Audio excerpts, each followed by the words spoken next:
भाई आज मुंबईमध्ये बैठकांची सुरुवात होते। दक्षिण मध्य मुंबईचा आढावा तुम्ही घेताय। कशा पद्धतीने या सगळ्या बैठका मुंबईत होणार आहेत?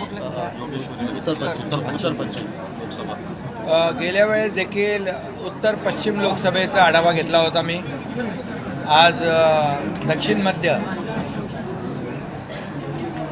लोकसभेचा आढावा या ठिकाणी होईल आणि या लोकसभेमधील 6 विधानसभा न्याय आणि विधानसभेतला मुंबई महापालिकेचा वॉर्ड न्याय या ठिकाणी आढावा घेतला जाईल। यामध्ये कार्यकर्त्यांना देखील तिथली परिस्थिती काय आहे, तिथलं समीकरण काय आहे, तिथले पदाधिकारींच्या नेमणुका, गटप्रमुख बूथप्रमुखांच्या नेमणुका आणि या संदर्भामध्ये याद्यांच्या बाबतीमध्ये देखील मतदार याद्या या बाबतीमधील देखील जी काही माहिती आहे किंबहुना त्या विधानसभा निहाय मतदारसंघ किंबहुना एक मुंबई महापालिकेचा वॉर्ड निहाय तिथली परिस्थिती याचा आढावा या बैठकीमध्ये घेतला जाईल आणि कार्यकर्त्यांना मार्गदर्शन केलं जाईल। तसं निवडणुका शिवसेनेला काही नवीन नाही आहे, अनेक निवडणुका लढवल्या आणि जिंकल्या देखील। त्यामुळे मला विश्वास आहे की मुंबई महापालिकेत मी मुख्यमंत्री असताना माझ्या 2.5 वर्षाच्या कारकिर्दीमध्ये मुंबईतले सिमेंटचे कॉन्क्रीटचे रस्ते असतील, सिवरेज ट्रीटमेंट प्लॅन्ट असतील, हिंदुहृदय सम्राट बाळासाहेब ठाकरे आपला दवाखाना असेल, प्रत्येक वसाहतीमध्ये आपण सुरू केला।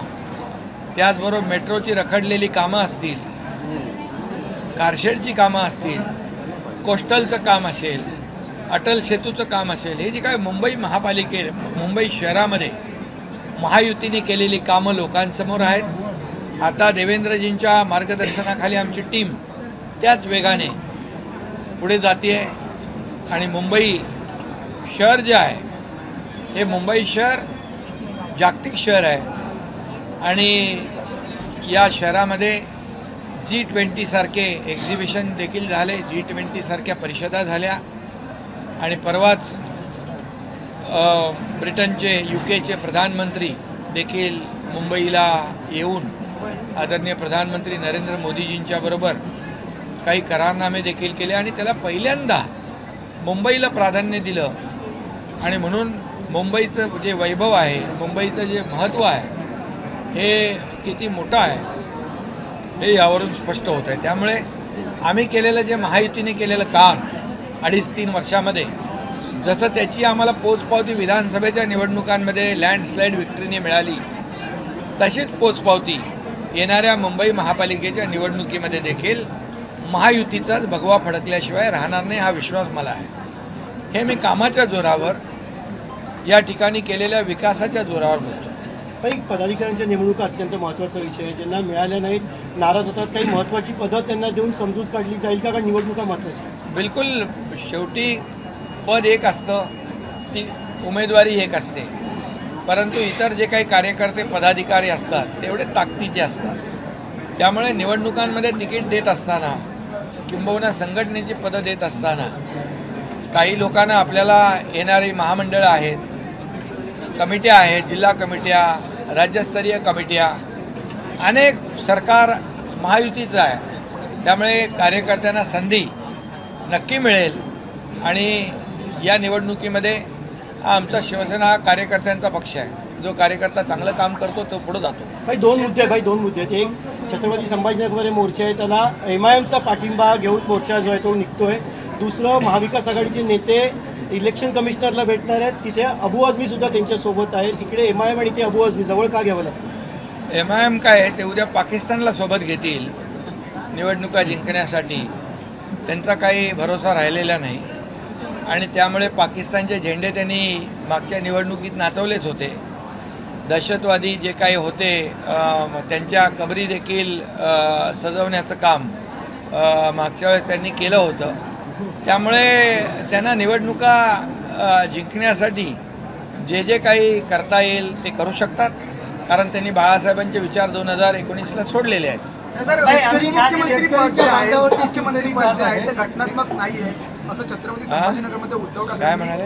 उपमुख्यमंत्री पदावरती टीका केलेली आहे की ते घटनात्मक नाही आहे. जेव्हा मी मुख्यमंत्री होतो तेव्हाही ते म्हणत होते हे घटनाबाह्य पद आहे, हे घटनात्मक नाही, हे मुख्यमंत्रीपद यांचं जाणारच, आठवड्याने जाईल, महिन्याने जाईल, अशी 2.5 वर्ष ते सातत्याने मुख्यमंत्री पदावर देखील त्यांनी टीका केली. त्यांनी निवडणूक आयोगावर टीका केली, त्यांनी हायकोर्ट सुप्रीम कोर्टावर देखील टीका केली. त्यामुळे ते काय बोलतील त्याचा नियम नाही आहे. त्यामुळे त्यांच्या आरोपाला मी कामातून उत्तर देत आलो आहे आणि आता देखील कामातूनच उत्तर देणार. विरोधक निवडणूक आयोगाची भेट घेणार आहेत. राज ठाकरे देखील सोबत असल्याचा दावा संजय राऊत. कशासाठी? एकूणच लोकशाही नाही आहे आणि निवडणूक आयोगाला तर ते शिव्या देत होते, त्याला काहीतरी चुना आयोग म्हणत होते. त्यामुळे त्यांच्यावर आता त्यांच्याकडे जाणार आहेत. चांगली गोष्ट आहे, म्हणजे सुधारणा झालेली आहे. त्यांच्यावर विश्वास दाखवत आहेत. ठाकरे ब्रँड अजून पाहिलाच नाही, येणाऱ्या निवडणुकीत आम्ही ठाकरे ब्रँड टाकून देऊ असं उद्धव ठाकरे म्हणाले. बघा, मी काही कुठल्या ब्रँडवर बोलू इच्छित नाही. बाळासाहेबांचे विचार घेऊन आम्ही पुढे चाललो आहे. आम्हाला एकच ब्रँड, बाळासाहेब ब्रँड माहीत होता आणि तो आहे. आणि आमची महायुती केलेल्या कामाच्या जोरावर निवडणुका लढवेल. कोणी युती आघाडी जे काही करत आहे हा त्यांचा, लोकशाहीमध्ये कोणी युती आघाडी करू शकतो. परंतु मला विश्वास आहे की केलेल्या कामाच्या जोरावरच महायुती जिंकणार आणि महायुतीचाच भगवा फडकणार. सर, कबुतरांचा विषय जो आहे तो मुंबईमध्ये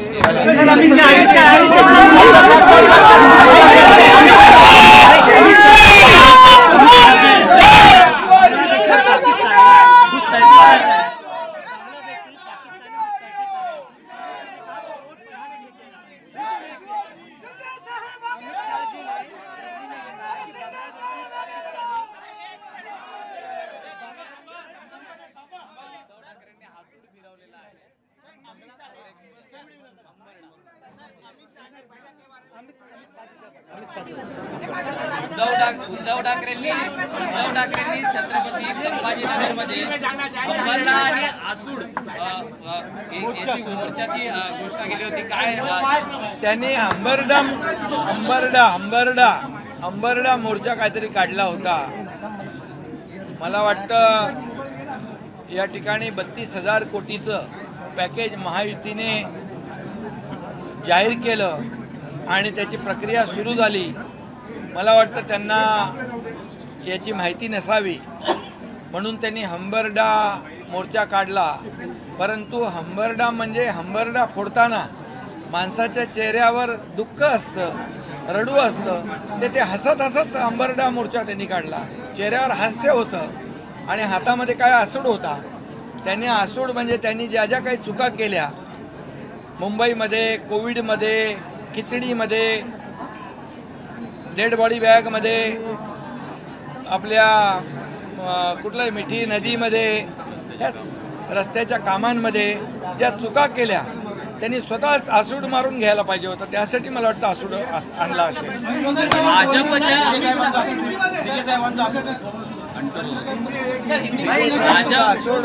अन्यायाविरुद्ध होता. भाजपकडनं देखील बैठकांचं सूत्र सुरू आहे. अनेक ठिकाणी स्थानिक स्वराज्य संस्थांच्या ह्याच्यात युती होऊ शकत नाही अशी शक्यता दिसते.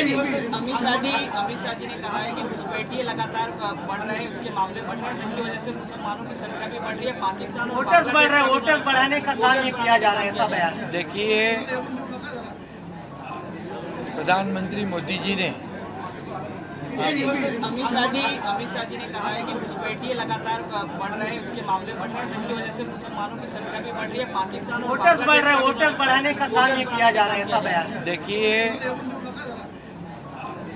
प्रधानमंत्री मोदी जी ने ऑपरेशन सिंदूर के माध्यम से पाकिस्तान को मुंह तोड़ जवाब दिया है, उसको सबक सिखाया है. एक करारा जवाब देने का काम प्रधानमंत्री जी ने किया है. अभी अमित शाह साहब ने जो कहा है, मैं इतना ही कहूँगा, कोई भी पार्टी हो, लोकशाही में वोटों की लालच में हमारी आंतरिक सुरक्षा व्यवस्था जो है, देश की सुरक्षा व्यवस्था, उसको बनाए रखने का काम हमेशा सभी ने करना चाहिए। कानून व्यवस्था बनाए रखने का काम सभी ने करना चाहिए और केंद्रीय गृह मंत्री ये सब सुरक्षा व्यवस्था, नक्सलवाद, ये आतंकवाद को ख़त्म करने में पूरी तरह सक्षम है और पूरी तरह उन्होंने, जैसे हमने देखा है 370 कलम हटाने का, देश की सुरक्षा व्यवस्था को पुख्ता करने का, मजबूत करने का मोदी जी के नेतृत्व में उन्होंने करके दिखाया है, इसलिए वो सब बराबर करेंगे।